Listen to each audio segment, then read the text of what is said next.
தமது சித்தத்தை நிறைவேற்றுவதற்காக இயேசு கிறிஸ்து இருதயங்களை தேடிக்கொண்டிருக்கிறார். தமது சித்தத்தை நிறைவேற்றுவதற்காக. இந்த பூமியில நம்ம எல்லாரும் பறந்து வாழ்ந்துட்டு இருக்கிறோம். எல்லாரும் எதுக்காக ஆலயத்துக்கு வரோம்? நமக்கு எப்படியாவது ஒரு ஆசீர்வாதம் வரணும், நம்ம குடும்பம் ஆசீர்வாதமா இருக்கணும், நம்ம பிள்ளைகள் ஆசீர்வாதமா இருக்கணும். என்ன, அதுக்காக தான் ஆலயத்துக்கு வரோம். கர்த்தருடைய சமூகத்துக்கு எதுக்கு வரோம்? நம்மளுடைய குடும்பங்கள்ல ஏதாவது ஒரு ஆசீர்வாதம் வருமா, நான் நல்லா இருக்கணும், என்னுடைய பிள்ளைகள் நல்லா இருக்கணும், என் குடும்பம் நல்லா இருக்கணும் அப்படின்னு என்ன பண்றோம்? எதிர்பார்த்து நம்ம என்ன பண்றோம்? ஒரு விசுவாசத்தோட இந்த ஆலயத்துக்கு வரோம். ஆனா பைபிள்ல பார்க்கும் பொழுது இயேசு கிறிஸ்து தேடி போய் ஆசீர்வதிச்சாராம். அவங்கெல்லாம் வரல, அவங்கெல்லாம் ஆண்டவரை தேடி வரல. ஆனா இவர் போய் தேடி, ராஜாதி ராஜா கர்த்தாதி கர்த்தர் உலகத்தையே படைத்த ஆண்டவர் ஒரு மனிதர்களை போய் தேடி அவனை பிளஸ் பண்ணியிருக்காரு, ஆசீர்வதிச்சிருக்காரு. அப்படி ஒரு 2-3 பேர் நான் உங்களுக்கு சொல்றேன். டைம்ல நிறைய பேர் இருக்கிறாங்க. முதலாவது பைபிள்ல பார்த்தீங்கன்னா தாவீதுன்னு ஒருத்தர் இருக்கிறார். அந்த காலத்துல பார்த்தீங்கன்னா இஸ்ரவேல் ஜனங்கள், இப்போ இருக்கு இல்லையா இஸ்ரவேல் நாடு, அந்த காலத்துல அந்த இஸ்ரவேல் நாட்டுல தம்முடைய பிள்ளைகளாக தெரிந்து கொண்ட இஸ்ரவேல் ஜனங்கள், இயேசு கிறிஸ்து தம்முடைய பிள்ளைகளாக தெரிந்து கொண்டவர்கள் இஸ்ரவேல் ஜனங்கள். அந்த ஜனங்களை ஆளுகை செய்வதற்காக என்ன பண்ணாரு? தீர்க்க தரிசிகளை கொடுத்தாரு, ராஜாக்களை கொடுத்தாரு, நிறைய பேரை என்ன பண்றாரு? ஆளுகை செய்வதற்காக. ஏன்னா தம்முடைய பிள்ளைகள் வழி விலகி விக்கிரகத்துல போயிடக்கூடாது, நம்முடைய பிள்ளைகள் வழி விலகி என்ன பண்ணக்கூடாது? அந்நிய இதில் போய் கலந்துடக்கூடாதுங்கிறதுக்காக கர்த்தர் என்ன பண்றாரு? அவர்களை பாதுகாப்பதற்காக, அவர்களுடைய சிந்தையை பாதுகாப்பதற்காக, அவருடைய தலைமுறையை பாதுகாப்பதற்காக என்ன செய்யறாருன்னா, அவர் என்ன பண்றாரு? இந்த உலகத்துல ராஜாக்களையும் தீர்க்க தரிசிகளையும் உருவாக்கி அந்த இஸ்ரவேல் ஜனங்கள் மத்தியில் ஆளுகை செய்யும்படிக்கு செய்யறாரு.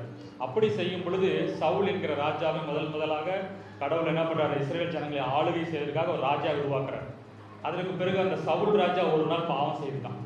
பாவம் செய்தனால கடவுளுக்கு என்ன பண்ணல? கர்த்தருக்கு பிடிக்காதனால அவனை தள்ளி விடணும்னு சொல்லிட்டு சாமுவேல் என்கிற தீர்க்கதரிசி சொல்றாரு, நான் இவனை ராஜாவை உருவாக்கினேன், இவன் எனக்கு விரோதமான காரியத்தை செய்யறான், பாவம் செஞ்சுட்டான், எனக்கு கீழ்ப்படியல, என்னுடைய ஜனங்களை சரியான வழியில் நடத்தல, இவன் தவறான வழியில கொண்டு போறான் அப்படின்னு சொல்லிட்டு இவனை அகற்றிட்டு வேறொரு ராஜாவை நான் உருவாக்கணும்னு சொல்றாரு. அப்போ அந்த சாமுவேல் தீர்க்கதரிசிகிட்ட சொல்லி, நீ பெத்லகேமுக்கு போ, அங்க ஒருத்தர் இருக்கிறாங்க, அந்த ஃபேமிலியில எனக்காக தெரிந்து கொண்ட ஒரு ராஜாவை ஏற்படுத்துன்னு சொல்றாரு. உடனே என்ன பண்றாரு? சாமுவேல் தீர்க்கதரிசி அந்த பெத்லகேம் என்கிற ஊருக்கு போறாரு. போயிட்டு அங்க போனோன்னா அந்த அவர் சொன்ன கடவுள் சொன்ன குறிப்பிட்ட அந்த ஃபேமிலியை போய் வர சொல்றாரு. வர சொன்னோன்னா அந்த வீட்டுல பாத்தீங்கன்னா மொத்தம் அப்பா அம்மா அண்ணன் அவங்களோட 8 பேர் இருக்காங்க. 8 பேர். அப்போ சாமுவேல் தீர்க்கதரிசி உட்காந்துருக்கிறாரு. உங்க பசங்களெல்லாம் வர சொல்லு, கடவுள் யாரை ராஜாவா இருக்கிறான்னு நான் ஆண்டவர் கடவுள் சொல்லுவாரு, நான் அவரை அபிஷேகம் பண்ணணும். ஏன்னா அந்த காலத்துல ராஜாவை அந்த தைலத்தால் அபிஷேகம் பண்ணுவாங்க. நான் பார்த்துருக்கீங்களா நீங்க? நம்ம எல்லாருமே என்னது இந்துவிலேருந்து வந்தனால நம்ம கடவுளுக்கு அபிஷேகம் பண்ணுறாங்களா? சிலை முன் மேலே நெய்யினால் அபிஷேகம் பண்ணுவாங்க. அப்புறம் என்ன பண்ணுவாங்க? கடவுளுக்கு மேலே ஊற்றுவாங்கல்ல, பால் அபிஷேகம், நெய் அபிஷேகம், என்னென்னமோ பண்ணுறாங்கல்ல. என்ன அதே போல தான் ராஜாக்களை ஏற்படுத்துறதுக்கு அந்த காலத்தில் அந்த தைலம் எண்ணெயை எடுத்து என்ன பண்ணுவாங்க? தலையில் ஊற்றுவாங்க. ஊற்றுனா அவன் தான் ஊற்றணுன்னா அவன் ராஜாவை அபிஷேகம் பண்ணணும்னு அர்த்தம். அப்போது அந்த சாமுவேல் தீர்க்கதரிசி உட்காந்துருக்கிறாரு. ஒவ்வொருத்தராக வர்றாங்க. முதலாவது வர்றாரு ஒருத்தர், அவங்க பெரிய பையன். ஏன்னா இஸ்ரவேல் நாட்டில் தன்னுடைய முதல் மகனை என்ன பண்ணுவாங்க? கடவுளுக்கு கொடுத்துருவாங்க. கடவுளுடைய ஊழியத்துக்கு, கடவுளுடைய பணிக்காக என்ன பண்ணுவாங்க? தன்னுடைய முதல் மகனையும் மகளையும் என்ன பண்ணுவாங்க? கொடுத்துருவாங்க. அதனால சாமுவேல் என்ன பண்ணாரு? முதல் பையன் வந்த உடனே, இவன் தான் கொஞ்சம் நல்லா இதாக இருக்கிறான், அழகா இருக்கிறான், ரொம்ப இதாக இருக்கிறான், அதனால இவனை கடவுள் தேர்ந்தெடுப்பாரு அப்படின்னு சொல்லிட்டு அவன் என்ன பண்றான்? அந்த தைலத்தை அபிஷேகம் பண்றதுக்கு எடுக்கிறான். உடனே கடவுள் சொல்றாரு, இவன் இல்ல, இவனை முகத்தை பார்க்காதப்பா. என்னது? இவனுடைய முகத்தை பார்க்காதே, நான் வெளிப்புறமான தோற்றத்தை பார்ப்பவன் அல்ல அப்படின்னு சொல்றாரு. வெளிப்புறமான தோற்றத்தை பார்த்து நான் கணக்கு போடுற ஆள் இல்லப்பா, இருதயங்களை பார்க்கிற ஆண்டவர், நான் இருதயத்தை பார்க்கிறேன். ஏன்னா ஒவ்வொருடைய இருதயத்தையும் ஆண்டவர் என்ன பண்றாரு? பார்க்கிறாரு. இங்க உங்களுடைய இருதயம் எனக்கு தெரியுமா? தெரியாது. உங்க மைண்ட்ல என்ன நினைக்கிறீங்க, உங்க இருதயத்துல என்ன சிந்திக்கிறீங்க, உங்களுடைய வழிகள் என்ன என்பது எனக்கு தெரியாது. ஆனா யாருக்கு தெரியும்? யாருக்கு தெரியும்? ஆண்டவருக்கு தெரியும். உங்களுடைய எல்லா வழிகளையும் அவர் அறிந்திருக்கிறார், எல்லா சிந்தைகளையும் அறிந்திருக்கிறார், எல்லா நினைவுகளையும் அவர் அறிந்திருக்கிறார். தேவன் எல்லாவற்றையும் அறிஞ்சிருக்கிறார். அதனால என்ன பண்றாருன்னா, ஒவ்வொருத்தரா வர்றாங்க. 7 பேர் வந்துட்டாங்க. அவங்க மகன்கள் 7 பேர் வந்தாங்க. 7 பேர் வந்துட்டாங்க.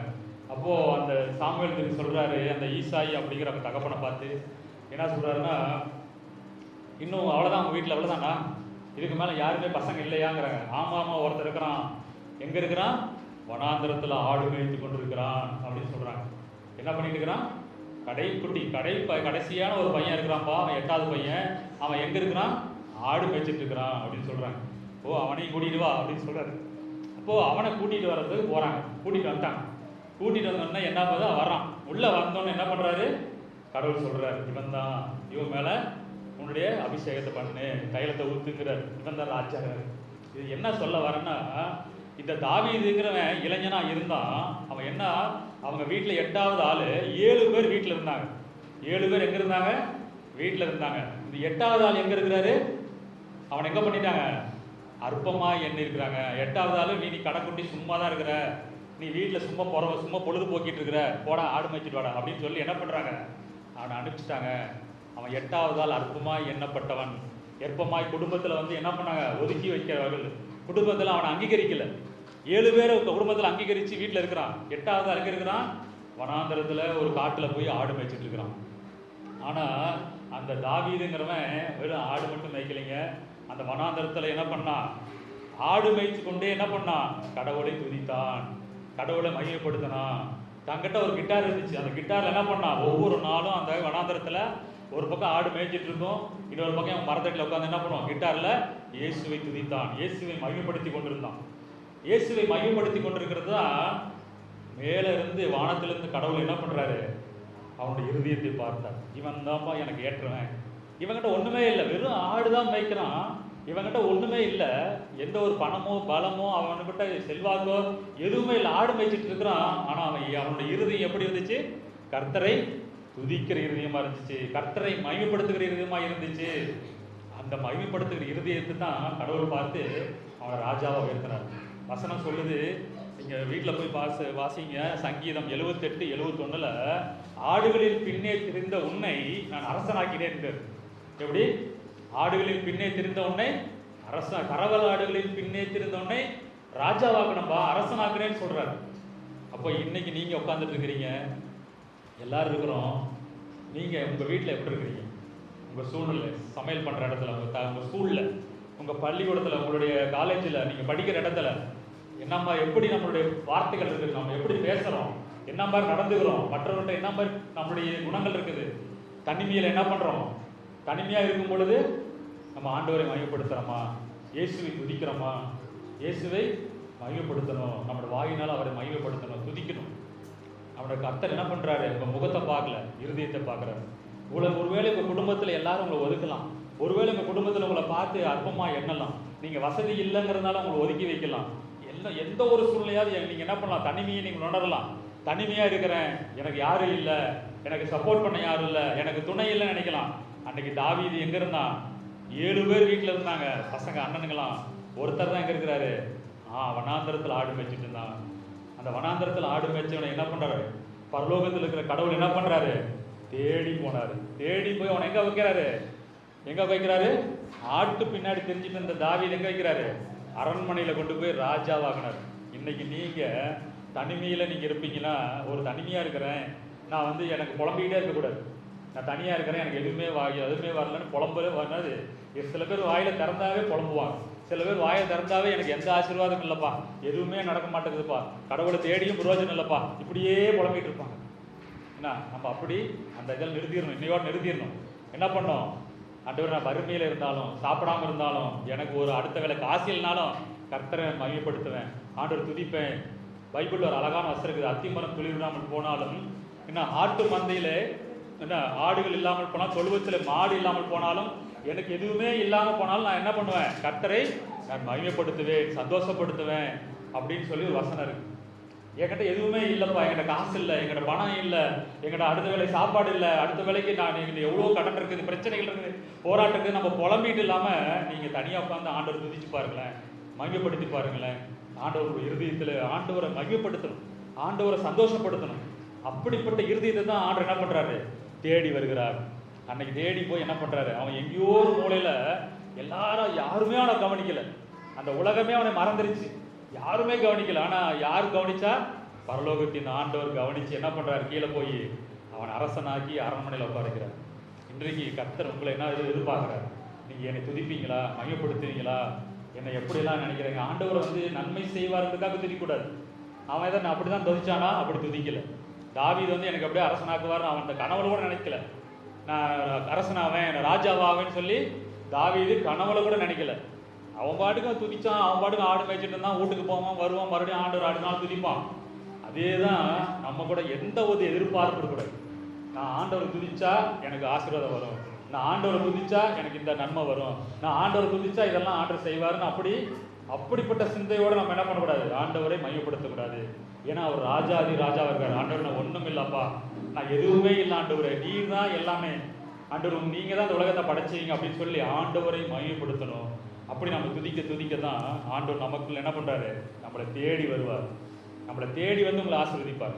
என்ன உங்களுக்கு அந்த தேடி வருகிற ஆசீர்வாதம் வேணும்னா இன்னைக்கு ஆண்டோட சமூகத்தில் நம்ம என்ன பண்ணணும், ஒப்பு கொடுக்கணும். ஆண்டவரே, நான் எந்த சூழ்நிலை இருந்தாலும், எப்பேற்பட்ட வறுமை, எப்பேற்பட்ட சூழ்நிலை இருந்தாலும் நான் உங்களை என்ன பண்ணுவேன், துதிப்பா ஆண்டவரே, மையப்படுத்தும் ஆண்டவரேன்னு சொல்லலாமா? ரெண்டாவது, ஒருத்தங்க இருக்கிறாங்க. நீங்கள் இந்த இடத்துல வந்து எல்லாருமே லேடிஸாக இருக்கிறீங்க, அதனால் உங்களுக்கு தகுந்த மாதிரி ஒரு காரியத்தை நான் சொல்கிறேன். பழைய ஏற்பாடு வேதத்தை நீங்கள் பைபிளை பார்த்தீங்கன்னா பழைய ஏற்பாடு புதிய ஏற்பாடுன்னு சொல்லப்பட்டிருக்கு. பழைய ஏற்பாட்டில் மல்கியா அப்படிங்கிற புத்தகம் இருக்குது, அதோட முடிஞ்சிருச்சு பழைய ஏற்பாடு. அந்த மல்கியாவுக்கு பிறகு பார்த்தீங்கன்னா இந்த உலகத்தில் இஸ்ரவேல் ஜனங்களை வழிநடத்தி கொடுவதற்காக வந்த கர்த்தர் வந்து ராஜாக்களையும் தீர்க்கதரிசிகள் உருவாக்கி வழிநடத்துறாரு. ஆனால் இந்த இஸ்ரவேல் ஜனங்கள் என்ன செய்யறாங்க, அவர்களுக்கு நியாயப்பிரமாணம், அவர்களுக்கு கட்டளைகள், நீ வந்து எனக்கு கீழ்ப்படிஞ்சு இப்படிலாம் வாழணும், இப்படிலாம் இருந்தால் உன் சந்ததியை ஆசீர்வதிப்பேன், உன்னை பெரிய இது பண்ணுவேன் அப்படின்னு சொல்லி எவ்வளவோ ஆசீர்வாதங்களை ஆர்டர் கொடுத்தார். ஆனால் அந்த பிள்ளைகள் என்ன பண்ணிட்டாங்க, அந்த இஸ்ரவேல் ஜனங்கள் பாவம் செய்து கடவுளுடைய அந்த சிநேகத்திலிருந்து, கடவுளுடைய ஐக்கியத்திலிருந்து வெளியே போயிட்டாங்க. அதனால் என்ன பண்ணுறாரு, அந்த கடவுள் துக்கப்பட்டதுக்கு பிறகு அவர்களுக்கு ராஜாவையும் கொடுக்கல, தீர்க்கதரிசியையும் கொடுக்கல, அமைதியாக ஒதுங்கி என்ன பண்ணிட்டாரு, பரலோகத்தில் அப்படியே இருக்கிறார். 400 ஆண்டுகள் இந்த இஸ்ரவேல் ஜனங்கள் என்ன பண்ணுறாங்க, இந்த இஸ்ரவேல் ஜனங்கள் இப்படி பாவம் செய்தனால என்ன பண்ணுறாரு, அந்நியர்கிட்ட வித்துட்டார். அந்நிய ராஜாக்கள், வேற ஜாதிக்காரன், வேற மதத்துக்காரன் வந்து இவர்களை என்ன பண்ணுறான், போரிட்டு இவர்களை பிடிச்சி அந்நியருக்கு அடிமையாக இருந்தாங்க. 400 ஆண்டுகள் இருந்தாங்க. என்ன அப்போ ஆண்டவர் யார்கிட்டையுமே பேசல. அந்த 400 ஆண்டுகள் யார்கிட்டையுமே எந்த தீர்க்கதரிசியும் இல்லை, எந்த ராஜாக்கள் இல்லை. அப்படிப்பட்ட சூழ்நிலை தான் இந்த பரலோக கர்த்தர் என்ன பண்றாரு, இயேசு கிறிஸ்துவை இந்த பூமிக்கு அனுப்புவதற்கு ஒரு பிளான் போடுறாரு, திட்டம் போடுறாரு. ஏன்னா அப்படியே விட முடியாது இல்லையா, அவர் தானே உருவாக்குறாரு இந்த உலகத்தை, அவர் தானே மனிதனை படைச்சாரு, அப்படியே விட்டுட்டு போயிட முடியாது இல்லையா. அதனால என்னுடைய ஜனங்களை நான் மீண்டும் போய் என்ன பண்ணுவேன், சந்திப்பேன். ஏன்னா இந்த பிசாசு சாத்தான் என்ன பண்றான், எல்லாருடைய மனதையும் குருடாக்கிட்டான், எல்லாருடைய சிந்தையும் சிதறடித்து விட்டான். அப்போ இந்த பிசாசை ஜெயிப்பதற்கு இந்த ஜனங்களை வந்து என்னோடு கூட கொண்டு வருவதற்கு ஒரே வழி, இயேசு கிறிஸ்து தன்னுடைய பாவத்துக்காக, நம்முடைய பாவங்களுக்காக ரத்தம் சிந்தி மறிக்க வேண்டியதாக இருந்தது பரலோக திட்டம். அதுக்காக என்ன பண்றாரு, இயேசு கிறிஸ்து இந்த பூமிக்கு இறங்கி வருவதற்காக ஒரு பிளான் பண்ணிட்டு இருக்கிறாங்க. அப்போ 400 ஆண்டுகள் கழிச்சிருச்சு. அப்போ புதிய ஏற்பாட்டில் மத்தேயு எழுதின சுவிசேஷம் நீங்க வாசிச்சு பார்த்தீங்கன்னா, லூக்கா எழுதின ஒரு சுவிசேஷத்தில் வாசிச்சு பாருங்க. என்னன்னா, அந்த ஊர்ல, அந்த பெத்லகேம் ஊர்ல சில குடும்பங்கள் என்ன பண்றாங்க, சந்ததியா என்ன பண்றாங்க, 400 வருஷமா அவங்க அப்பா, பாட்டி, தாத்தா அப்படியே வர்றாங்க, கொள்ளு அப்படியே வர்றாங்க. அந்த சந்ததி மட்டும் யாரை தேடிட்டு இருக்கிறாங்க, கடவுளை விடல, அந்த கர்த்தராகிய யெகோவாவை விடவில்லை. அவர்கள் அப்படி என்ன பண்றாங்க, சந்ததி ஒரு கூட்ட ஜனங்கள் மட்டும் வர்றாங்க. அதுல பாத்தீங்கன்னா சகரியா, எலிசபெத்து, அன்னாள், சிமியோன் அப்படின்னு சொல்லி நிறைய பேர் பைபிள்ல சொல்லப்பட்டிருக்கு. அவங்கெல்லாம் யாருன்னா தேவனுடைய ராஜ்யம் வர காத்திருந்தார்களாம், மேசியா வருவாரு அப்படின்னு காத்திருந்தாங்களாம். அப்போ அந்த இதுல வந்து ஒரு சின்ன வயசுக்கு வந்த ஒரு பொண்ணு, என்ன ஒரு பொண்ணும் அவங்க ஃபேமிலி எல்லாம் இருக்கிறாங்க. என்ன எப்படி இருக்கிறாங்க, சந்ததியாய் கடவுளை தேடிக்கொண்டிருக்கிறார்கள். அப்போ மேசி எப்படா வருவாரு, எப்போ எங்களுக்கு விடுதலை கிடைக்கும், எப்போ எங்களுக்கு இந்த சிறையிருப்புலேருந்து எங்களுக்கு விடுதலை கிடைக்கும், நாங்கள் அந்நியனுடைய ராஜா கையில் இருக்கிறோமே அப்படின்னு சொல்லிட்டு என்ன பண்றாங்க, அவங்க உட்காந்து ஜெபம் பண்ணிட்டு அவங்க கடவுளுக்கு உரியவர்களாக பக்தியா இருக்கிறாங்க. அப்போ ஒரு நாள் ஒரு வயசு பொண்ணு என்ன பண்றான், உட்காந்துட்டு இருக்கும்போது அந்த அறை வீட்டுக்குள்ள ஒரு தேவதூதன் இறங்கி வரார். யார் இறங்கி வந்தா, தேவதூதன் இறங்கி வரார். பரலோகத்திலிருந்து ஒரு தேவதூதன் இறங்கி வரார். இறங்கி வந்தோன்னு என்ன பண்றாரு, அந்த பெண்ணுகிட்ட பேசுறார். அந்த பெண்ணு பேர் என்ன? மரியாள். மரியாள் இயேசுவை பெற்றெடுத்த மரியாள் என்கிற தாய். அவங்க தான் உட்கார்ந்துட்டு இருக்கிறாங்க. உள்ள அறை வீட்டுக்குள்ள வந்தோன்னா மரியாளே கிருபை பெற்றவளே வாழ்கன்னு சொல்றாரு. எப்படி பார்த்தீங்களா? ஒரு பெண்ணை பார்த்து தேவதூதன் சொல்ற வார்த்தை என்னது? கிருபை பெற்றவளே வாழ்க, கர்த்தர் உன்னோடு இருக்கிறார் அப்படின்னு சொல்றாரு. இப்போ நீங்க யாரை வாழ்கன்னு சொல்லுவோம்? நம்மெல்லாம் யாரை வாழ்கன்னு சொல்லுவோம்? அரசியல்வாதி சொல்லுவோம், எம்எல்ஏ சொல்லுவோம், நம்முடைய முதல் மந்திரியை சொல்லுவோம், இப்படி தானே சொல்லுவோம். எல்லாரும் அப்படி தானே பண்றாங்க. ரோட்ல போனீங்கன்னா வாழ்க வாழ்க வாழ்க அப்படின்னு சொல்லி எல்லாம் என்ன பண்ண கோஷம் போடுறாங்க.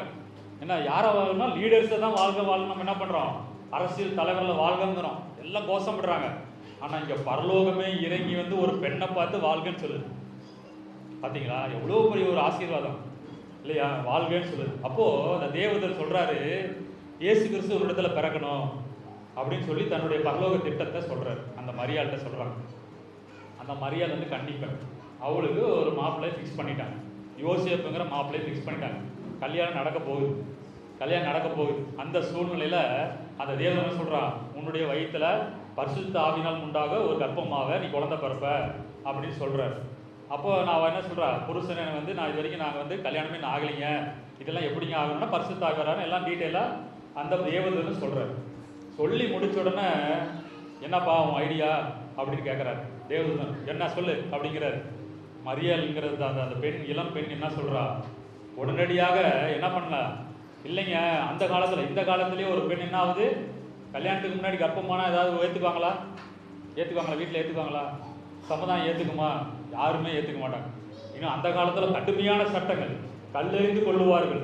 அந்த பெண்ணை கல்லெறிஞ்சு கொள்ளுவாங்க. ஏன்னா அந்த ஊரை ஒதுக்கி இருப்பாங்க. பயங்கரமான சட்டங்கள் நிறைந்த அந்த நாட்டில், அந்த ஊரில், அந்த காலத்தில் அந்த மரியாள் என்ன தெரியுமன்னா, இதோ நான் ஆண்டவருக்கு அடிமை, உம்முடைய சித்தத்தின்படி எனக்கு ஆக கடவுதுன்னு சொல்கிறான். உம்முடைய சித்தத்தின் ஆக கடவுள் உடனடியாக சொல்கிறான். அவனை அப்பா அம்மாவை கேட்கணும், எனக்கு கல்யாணம் பண்ண போடைய புருஷனை கேட்கணும், என் சமுதாயம் என்ன நினைக்கும், என்னோட உலகம் என்ன நினைக்கும், நான் கர்ப்பமாயிட்டேன்னா என் உலகம் என்ன நினைக்கும், யாரும் மதிக்க மாட்டாங்களே, எல்லாரும் என்னை அவமானப்படுத்துவாங்களே, எல்லாம் காரி துப்புவாங்களே அப்படின்னு என்ன பண்ணல, அவன் யோசிக்கவே இல்லை. தேவதூதன் நின்றுட்டு இருக்கிறார், போகவே இல்லை. இவருடைய பதிலுக்காக எதிர்பார்த்துட்டு இருக்கிறார். என்ன மரியாளுடைய பதிலுக்காக உட்காந்து நின்று இருக்கிறார். உடனே ஒரு செகண்ட்ல மரியாள் என்ன பண்றா, ஆண்டவருக்கு அர்ப்பணிக்கிறா. உங்களுடைய சித்தத்தின்படி எனக்கு ஆக கடவுது, நீ என்ன சொல்றீங்களா, நான் அடிமை ஆண்டவரே அப்படின்னு சொல்லி ஒப்பு கொடுக்குறான். என்ன அப்போதான் மரியாள்கிட்ட இயேசு கிறிஸ்து பிறக்கிறாரு. இன்னைக்கு நீங்க என்ன உங்க ஃபேமிலியில் நீங்க ஒரு வேளை ஏதோ ஒரு சூழ்நிலையில் இருக்கலாம். இயேசுவை சுமப்பதற்கு என்ன பண்ணணும்? வெட்கப்படக்கூடாது. எந்த சூழ்நிலை வந்தாலும், எவ்வளோ பெரிய அவமானம் வந்தாலும், எவ்வளோ பெரிய பிரச்சனைகள் போராட்டங்கள் வந்தாலும், பண பிரச்சனை வந்தாலும், எவ்வளோ பெரிய சூழ்நிலைகள் குடும்பத்தில் வந்தாலும், இயேசுவை நான் வந்து விட்டு விலகி போக மாட்டேன்பா, இயேசுக்காக நான் எதையும் தாங்குவதற்கு நான் ரெடி அப்படின்னு எத்தனை பேர் சொல்லுவீங்க? சொல்லுங்க பார்க்கலாம். எத்தனை பேர் சொல்ல முடியும்? இயேசுக்காக நான் எல்லாத்தையும் தாங்குவதற்கு நான் ரெடியா இருக்கிறேன்ப்பா. என்ன எவ்வளோ பிரச்சனை வந்தாலும் சரி. மரியாளுக்கு அன்னைக்கு வந்த வராத பிரச்சனை, ஒரு கன்னி பெண் வகுத்துல ஒரு கன்னி பெண் கர்ப்பமாறும், எவ்வளோ பெரிய பிரச்சனை தெரியுங்களா? எவ்வளோ பெரிய அவமானம் தெரியுங்களா? என்ன அந்த நாட்கள்ல ஆனா ஒத்துக்கிட்டான். அந்த தேவதூதன் சொன்ன அந்த மரியாள் சொன்ன உடனே தான் தேவதூதன் பரலோகத்துக்கு ஏறி போறாரு. அது வரைக்கும் வெயிட் பண்ணிட்டு இருக்கிறாரு. அது வரைக்கும் நிற்கிறாரு. தேவதூதன் நிற்கிறான். என்ன சொன்ன உடனே வெளியில போறார், வெளியே கிளம்பி மேலே போறாரு. இன்னைக்கு தேவனுடைய திட்டம் உங்களுடைய வாழ்க்கையில் இருக்கிறது. தேவன் உங்கள் மூலமா ஏதாவது ஒரு செய்ய விரும்புகிறார். ஏதாவது ஒரு காரியத்தை உங்க மூலமா செய்யணும்னு ஆசைப்படுறாரு. நீங்க உங்களுடைய இருதயம் தேவனுக்கு ஆயத்தமா இருக்கணும். அன்னைக்கு மரியாள் ஆயத்தமா இருந்தா, ஏதோ கடமைக்காக கடவுளை வம்சாவளியா தேடலை, கடமைக்காக அவள் வம்சாவளியா சந்ததி சந்தையா தலைமுறையா கடவுளை தேடலை, ஆயத்தமா இருந்தா, எவ்வளோ பெரிய பிரச்சனை வந்தாலும் இயேசுவை சுமப்பதற்கு நான் ரெடிப்பா. நான் பரலோக தேவதூதனே இறங்கி வந்து சொல்லிட்டாரு, இதுக்கு மேல என்ன இருக்குது? என் குடும்பம் எல்லாத்தையும் ஒதுக்கிட்டான், குடும்பத்தை ஒதுக்கிட்டா, எல்லாத்தையும் ஒதுக்கிட்டான், நான் இயேசுவின் பின்னாடி செல்வதற்கு ஆயத்தம்னு சொல்லிட்டான். இன்னைக்கு நீங்க ஆண்டவர் உங்ககிட்ட கேட்கிறாரு, நீங்க இயேசுவின் பின்னாலே செல்வதற்கு ஆயத்தமா? இயேசுவின் பின்னாலே போறதுக்கு எதையும் எல்லாத்தையும் உதறிட்டு, நான் இயேசு கூப்பிட்டாருன்னா, இயேசு இதை செய்யின்னு சொன்னாருன்னா நான் ரெடியா இருக்கிறேன்னா சொல்லுங்க பார்க்கலாம். எல்லாம் ரெடியா இருக்கிறீங்களா? ஹல்லேலூயா. எல்லாம் ஆமென் சொல்லலாமா? ஆமென். ஹல்லேலூயா, ஹல்லேலூயா. எல்லாம் நம்ம என்ன அப்பதான் தேடி வருகிற ஆசீர்வாதம். மரியாளை தேடி வந்த கிருபை என்ன? முதலாவது என்ன? ஒரு மனிதனை தேடி வந்த மேன்மை, தேடி வந்த மேன்மை என்ன? ஆடுகளின் பின்னே திரிஞ்ச தாவீதுக்கு வந்த தேடி வந்த மேன்மை. இரண்டாவது என்னது? தேடி வந்த கிருபை. உங்களுக்கு கிருபை தேடி வரணும்னா என்ன பண்ணணும்? ஆண்டவருக்காக காத்திருக்கணும், இயேசுக்காக காத்திருக்கணும். ஆலயத்தில் வந்து மட்டும் காத்திருக்கிறது இல்லை, வீட்டில் காத்திருக்கணும். நம்ம வீட்டில் உட்காந்து என்ன ஜெபம் பண்ணுறோமா, ஆண்டவரை தேடுறோமா, ஆண்டோட சமூகத்தில் எவ்வளோ நேரம் உட்காடுறோம், ஜபிக்கிறோமா, ஆண்டவரே எனக்கு அதை கொடு, ஆண்டவரே எனக்கு வந்து விடுதலை கொடுங்க, எனக்கு சுகம் கொடுங்க, அது கொடுங்க, இது கொடுங்க ஜபிக்கிறது அப்படி இல்லை. இயேசுவே நீ என்ன சொல்கிறீரோ அதற்கு நான் ஆயத்தமாக இருக்கணும். உங்களுடைய சித்தத்தின்படி செய்வதற்கு என் குடும்பத்தை ஒப்பு கொடுக்குறேன், என் பிள்ளைகளை ஒப்பு கொடுக்குறேன். நான் உன்னுடைய பாதையில் நடக்கணும் ஆண்டவரே, உங்கள் பாதையில் நடக்கணும், நான் வழி விலகி போயிடக்கூடாது. நீங்கள் என்ன சொல்கிறீங்களோ அதுமாதிரி நடப்பதற்கு நான் ஆயத்தம்னு சொல்லி நம்மை அர்ப்பணிக்கணும். நீங்கள் அப்படி அர்ப்பணமுள்ளவர்களாக இருப்பீர்களானால் உங்களை தேடி தேவதூதன் இறங்கி வருவார், உங்கள் வீட்டுக்குள்ள தேவதூதன் வருவார். உங்களையே அறியாமல் உங்களுக்கு தேவனுடைய ஆசீர்வாதம் வீடு தேடி வரணும். எங்கேயுமே அலைய வேண்டியதில்லை, தேடி ஆசீர்வாதம் உங்கள் வீட்டுக்கு வரும். மூணாவது பார்த்தீங்கன்னா இவங்கெல்லாம் ஆண்டவரை தேடினாங்க. இவங்கெல்லாம் என்ன பண்ணாங்க? தாவீது கர்த்தரை தேடினான். என்னது? மரியாள் கர்த்தரை தேடினால், அதனால தேடி வந்த ஆசீர்வாதம். ஒரு மனுஷன் கர்த்தருக்கே என்னன்னே தெரியல, இயேசுவினா யாருன்னே தெரியாது. அவன் ஒரு மனுஷனுக்கு இயேசுனா யாருன்னே தெரியல, அப்படிப்பட்ட மனிதன் ஒரு வேதத்தில் இருக்கிறான். இயேசு அவனை தேடி போனான். என்ன பண்ணாரு? அந்த மனிதனை தேடி அவனை விடுதலாக்கினார். அதுதான் பார்த்தீங்கன்னா மார்க்கு 5ஆம் அதிகாரத்தில் பார்த்தீங்கன்னா ஒரு பிசாசு பிடித்த மனிதன் இருந்தான். என்ன? கதிரனையோட நாடு அப்படின்னு சொல்லப்பட்டிருக்கு. அந்த நாட்டில் ஒரு பிசாசு பிடித்தான். அவனுக்கு என்னது? ஒரு பிசாசு இல்லை, 10க்கு மேலே பிசாசு. அதுக்கு பேர் என்ன சொன்னாங்க? லேகியோன். லேகியோன்கிற 10க்கு மேற்பட்ட பிசாசு பிடிச்சி இருந்துச்சு அந்த ஒரு மனிதனுக்கு. அவனை என்ன பண்ணாங்க? ஊருக்கு ஒதுக்கப்புறமா என்னது? கடற்கரை வச்சு, கடற்கரையிலேருந்து கொஞ்சம் மேலே மேடு ஏறினா அந்த மேட்டில் ஒரு பாறையெல்லாம் இருந்துச்சு. அந்த இடத்துல சங்கிலினால கட்டி வச்சுருந்தாங்க. ஏன்னா 10க்கு மேலே பிசாசு. ஒரு பிசாசு நீங்கள் பார்த்துருக்கீங்களா? பேய் பிடிச்சவங்களை பார்த்துருக்கீங்களா? பிசாசு பிடிச்சவங்களை பார்த்துருக்கீங்களா? பார்த்தது இல்லையா? என்ன ஒன்றுமே பார்த்தது இல்லையா? உங்கள் ஊர்லெல்லாம் பார்க்கலையா? பேய் பிடிச்சவங்க, பிசாசு பிடிச்சவங்களெல்லாம் பார்க்கலையா? பார்த்துருக்குறோம்ல, என்ன ஆடுமில்ல, பயங்கரமாக ஆட்டம் ஆடும், பயங்கரமாக. ஒரு பிசாசே இப்படி ஆடுதுன்னா அவனுக்கு 10க்கு மேலே இருக்கிற அந்த மனிதனுக்கு பிசாசு இருந்துச்சு. பிசாசு பிடிச்சோன்னா அவன் ட்ரெஸ் இல்லை, சங்கிலியில் கட்டி வச்சிருக்கிறாங்க அவனை. என்ன? அவனுக்கு அவன் பக்கத்தில் யாருமே போக முடியாது, பல்ல கட்டிப்பான், அடிக்க வருவான், சில நேரத்தில் எல்லாரும் இது பண்ணுவான், திட்டுவான். அதனால என்ன பண்ணது? ஊர்லேருந்து ஒரு 2 கிலோமீட்டருக்கு மேலே அந்த பக்கம் என்ன பண்ணுறாங்க? அவனை கொண்டு போய் ஓரமாக வச்சுட்டாங்க. என்ன? அந்த பிசாசு எப்பெல்லாம் அவனை வாழுகை செய்து அவன்லாம் பயங்கர முருகி சங்கிலியவே அத்துருவானான், இரும்பு சங்கிலியவே அத்து வெளியே வருவானான். அந்த மாதிரி பிசாசு அவனுக்குள்ள இருந்துச்சு பாருங்க. அவனுக்கு இயேசுனா என்னன்னே தெரியல, கடவுள்னா என்னன்னே தெரியாது. அவனுக்கு எங்கே ஒப்பு கொடுக்கப்பட்டிருக்கிறான்? மரணத்திற்கு ஒப்பு கொடுக்கப்பட்டிருக்கிறான். அந்த பிசாசு என்ன பண்ணுது? அந்த 10 பிசாசும் அவனை அழிக்க போகிறது, அவனை அழிக்க போகிறது. அவனுடைய அவ்வளோதான், அவனுக்கு வேற வழி இல்லை. ஊரை விட்டு ஒதுக்கி வச்சிருக்கிறாங்க, அவனுக்கு வேற வழியே இல்லை, எதிர்காலமே இல்லை. அவன் சாவதை தவிர வேற வழி இல்லை. ஓரமாக ஒதுக்கி இருக்கிறான், யாரும் அவனை கவனிப்பார் இல்லை. எல்லாரும் வெறுத்துட்டாங்க, உலகமே அவனை வெறுத்துருச்சு. சங்கிலியில் கட்டப்பட்டிருக்கிறது, ட்ரெஸ் இல்லாமல் உட்காந்துட்டு இருக்கிறான். யாரும் அந்த பக்கமே போகல, ஒருத்தர் கூட அந்த சைடு போகலைங்க. ஆனால் இயேசு என்ன பண்ணாரு? இன்னொரு நாட்டில் இருந்து கப்பல் ஏறி போட்டில் படகுல வர்றாரு. வந்து இறங்கி என்ன பண்ணுறாரு? இவனுடைய இறங்கணுன்னா நம்ம என்ன பண்ணுறான்? அவன் எதிரில் வர்றான். தேவனுடைய குமாரனே இயேசுவே, என்னை எதுக்கு வர்றீங்க, என்னை எதுக்கு பார்க்குறீங்க அப்படின்னு சொல்லி இந்த பிசாசு கத்துது. இயேசுவை பார்த்தோம், எனக்கு உனக்கு என்ன சம்பந்தம், இங்கே எதுக்கு வர்ற அப்படின்னு சொல்லி. ஏன்னா பிசாசுக்கு தெரியும் இல்லையா, இயேசுவை பற்றி தெரியும். ஏன்னா இயேசுனா யாருன்னு பிசாசுக்கு நல்லாவே தெரியும். அதனால் பயங்கரமாக கூச்சல் விடுது, அரளுது. அப்போ இயேசு என்ன பண்ணுறாரு? இவனை விட்டு என்ன பேசாமல் இவனை விட்டு வெளியில் போ அப்படின்னு சொல்லி அந்த பிசாசு அதட்டுறாரு.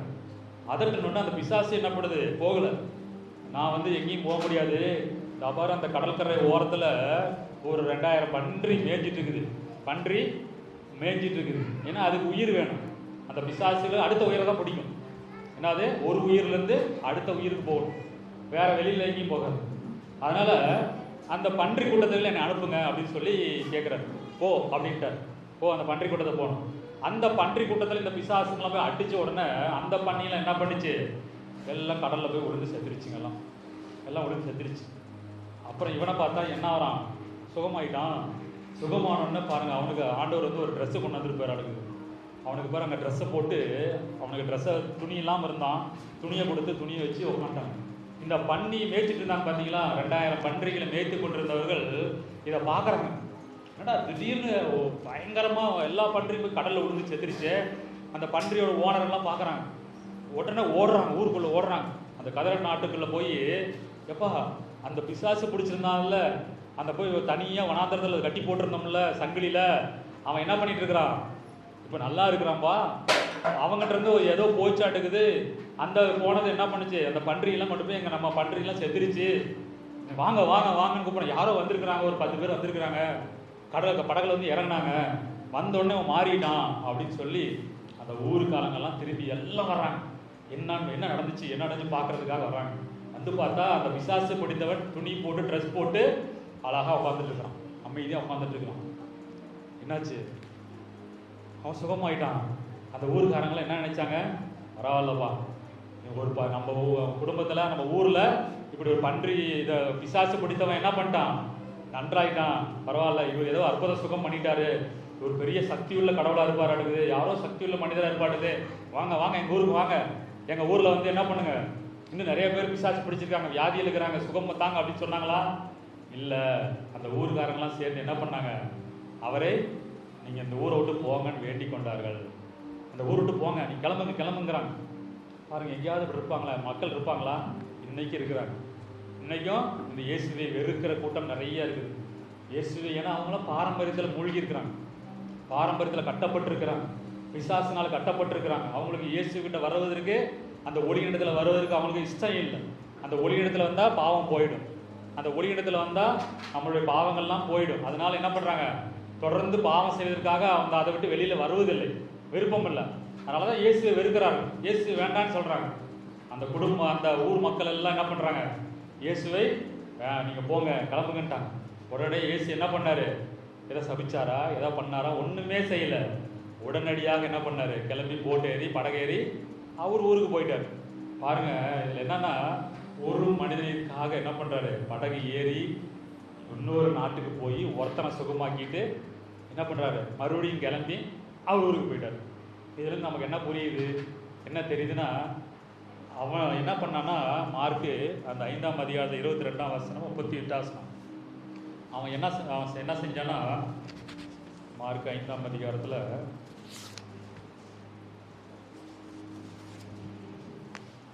20ஆம் வசனம் என்ன சொல்லப்பட்டிருக்கு, அவன் சுகம் பெற்றுட்டு அவன் என்ன பண்றான், இயேசுவை அறிவிப்பதற்கு தெக்கோபோலியா என்கிற நாடுகளிலே பிரசங்கிப்பதற்காக அவன் என்ன பண்றான், இயேசுவின் சீசனாக போகிறான்.